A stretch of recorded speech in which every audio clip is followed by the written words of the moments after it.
Today is a kind of a challenge because whenever you talk about post-2015 development agenda, you try to be as inclusive as the process is. And it's great that we are here today to bring international youth voices to this very important process. We are also here to share with you the hope of children from Turkmenistan that the post-2015 agenda and global targets will aim to ensure that there is light, happiness, peace in every family, every home, and all over the world. In most parts of the world, and it is important to say at this point that this happens not only in developing countries, but also in industrialized nations, adults do not listen to young people. We are here as a part of more than 500 young people in Germany who were involved in the youth online consultation process World We Want. Talking about youth also means talking about diversity, as different living conditions, realities, contexts, and particularities that depend on the village, community, and country we live in to be taken into account. The more young people that participate in consultation, the more diverse opinions, visions, and recommendations that will be collected. Many young people from all around the world have participated in the discussions and consultations about the development agenda beyond 2015 and made voice and the young heart heard. The reality is that we do want to hear you. At least many of us want to hear you. But most importantly, we need you. We need you to raise your voice. We need you to tell us when we're going out of line, when we're not getting the job done. That is the work that civil society has to play. That is the work that young people have to play.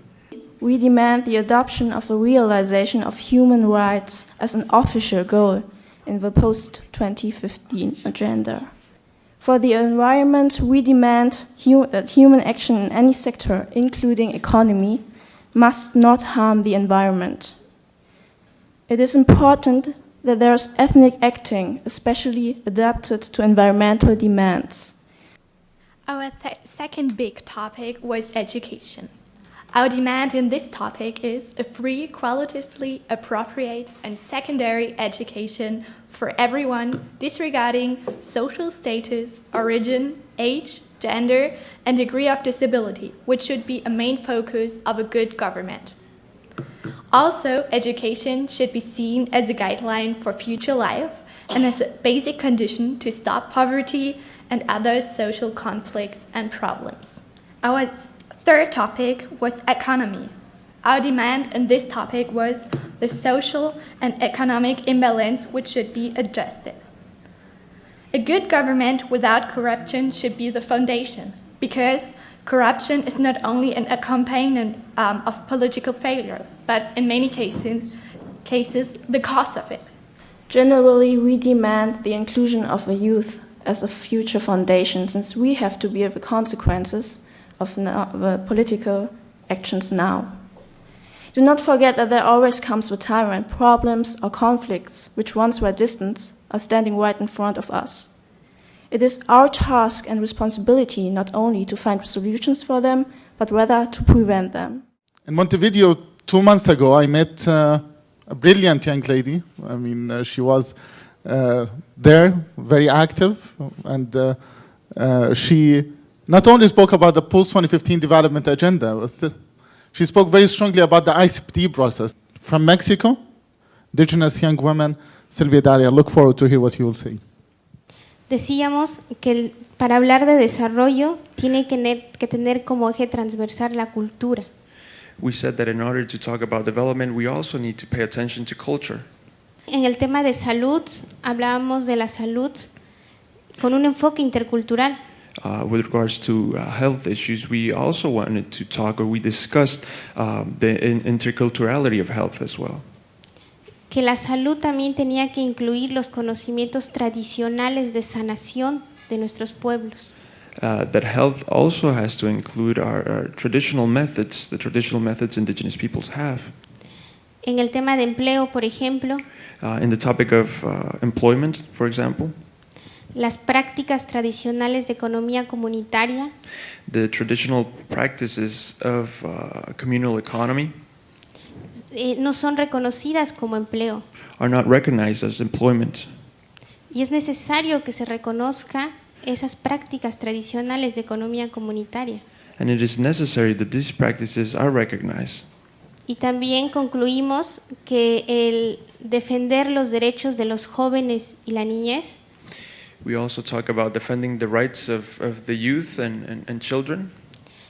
Es defender los derechos de todas las generaciones. Is to defend the rights of all generations. Now we'll be flying to UK with Tiber is one, and thanks to technology, and in this case I guess it's Skype, that we'll be hearing her intervention. So Tiber, share with us what you have to say. There's three main key findings that we had. The first one was similar to Germany's, the children need to be more involved.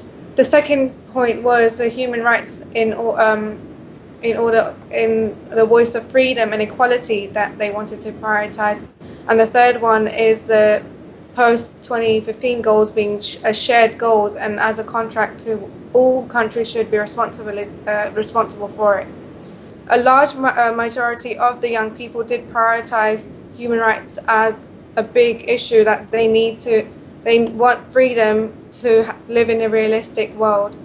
I believe human rights should be the heart of the new framework to ensure that everyone is equal and that all countries are taking part. I visited Colombo in Sri Lanka in June, and there was a man who really inspired me so much. And a man that he asked me a brilliant question, and then when I met him, I knew he has a vision, and he has the vision. Muhammad Ishani, I look so much forward to hear what you have. Sadly, the Millennium Development Goals does not include any reference to disability.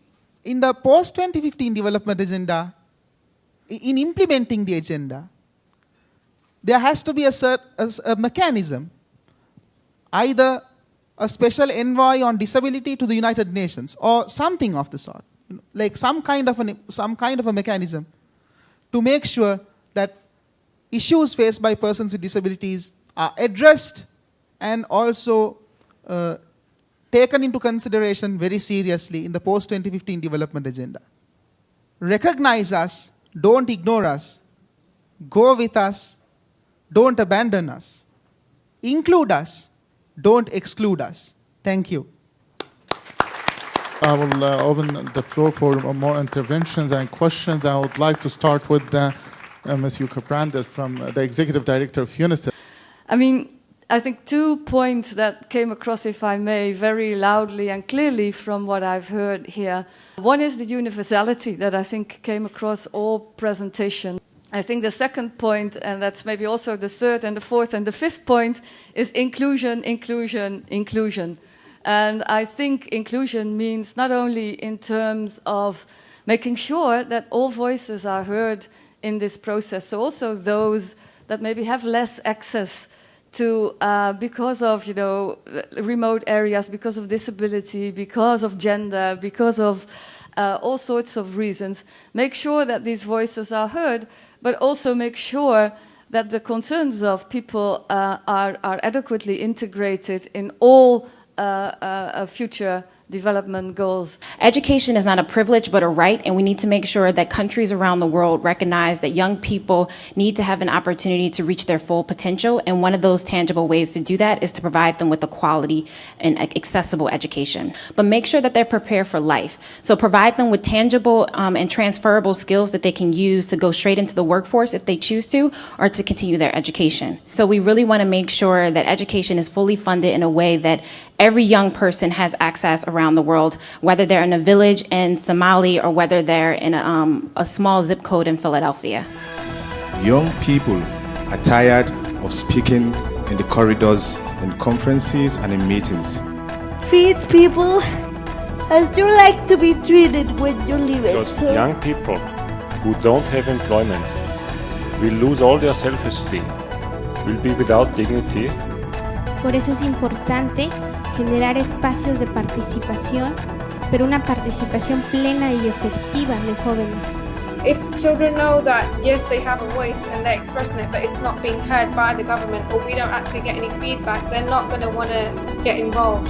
Think idealistically and work realistically to make sure that all these which were discussed here becomes reality. Thank you. Thank you so much. Well.